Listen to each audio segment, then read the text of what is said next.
साल 2020 अब अपने आखिरी पायदान पर है और सूबे की सियासत में भी जाहिर है कि जब नया साल आ रहा है तो चमक भी आनी ही है।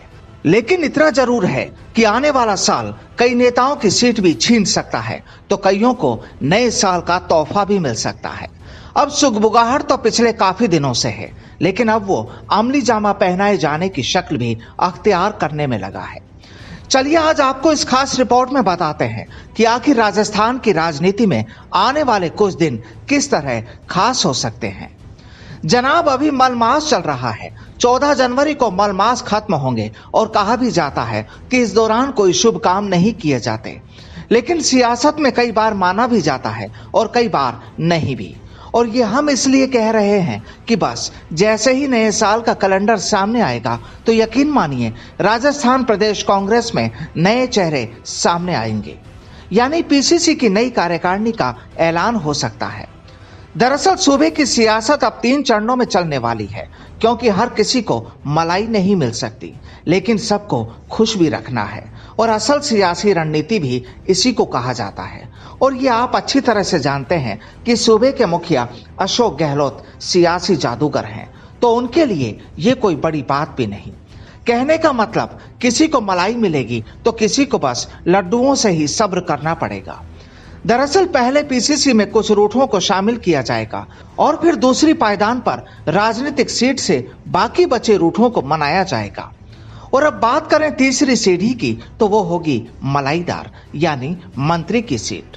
चलिए अब आपको शुरुआती दौर की तस्वीर से भी रूबरू करा देते हैं। दरअसल मंगलवार को पीसीसी चीफ गोविंद सिंह डोटासरा दिल्ली पहुंचे हैं। उससे पहले राजस्थान में माखन का मंथन हुआ, तैयारियां पूरी है, बस बहाने कुछ भी हो। सूत्र बताते हैं कि डोटासरा ने दिल्ली बैठे अपने आकाओं से सर्द हवा के बीच मुलाकात की और जाहिर है कि उन मुलाकातों के बाद राजस्थान के भी कई कांग्रेसी नेताओं में गर्मी जरूर आई है। अब एक और तस्वीर पर नजर डाल लेते हैं। दरअसल राजस्थान में गहलोत और पायलट के बीच अक्सर सामने आने वाली तस्वीर में इस बार भी रंग भरा गया।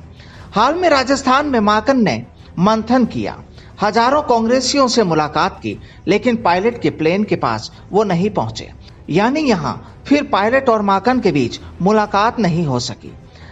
अब जब राजनीति का मैदान हो तो चर्चाएं भी बहुत होती हैं, और अब चर्चा ये है कि माकन भी दिल्ली में, डोटासरा भी दिल्ली में और जनाब पायलट साहब भी दिल्ली में।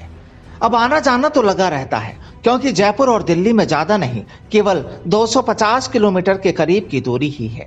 अब दिल्ली से उड़ी हवा जयपुर में तो ये भी कहती है कि डोटासरा ने पायलट की शिकायतों को लेकर बनी 3 सदस्य कमेटी के सदस्य और कांग्रेस महासचिव केसी वेणुगोपाल से भी मुलाकात की।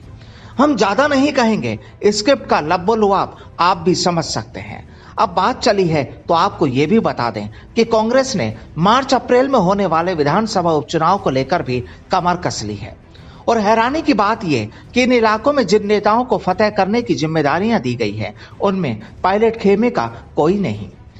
बहरहाल अब अगर मंत्रिमंडल विस्तार की बात करें तो माना जा रहा है कि 14 जनवरी के बाद हम राजस्थान में करीब 1 दर्जन से ज्यादा नए मंत्रियों को देख सकते हैं। और बात तो ये भी है कि हमारे पुराने रहनुमाओं यानी मंत्रियों में से करीब आधा दर्जन को नए साल का झटका भी मिल सकता है। हालांकि नाम साफ है, सूबे की जनता भी जानती है और तो और खुद वो भी जानते हैं, यानी पहले पीसीसी में नए चेहरे, फिर कुछ रूठों को मनाने के लिए लॉलीपॉप और फिर बचे हुए अपनों को मंत्री पद की शपथ। लेकिन इस तस्वीर से इनकार नहीं किया जा सकता कि दिल में एक कसक तो इनके अभी बाकी है। अब सवाल यही है कि इन साहब के खेमे से कितनों को गद्दी मिलती है, या फिर नजर आएगी वो ही होटल पॉलिटिक्स वाली पुरानी तस्वीरें। Bureau report, the fact India.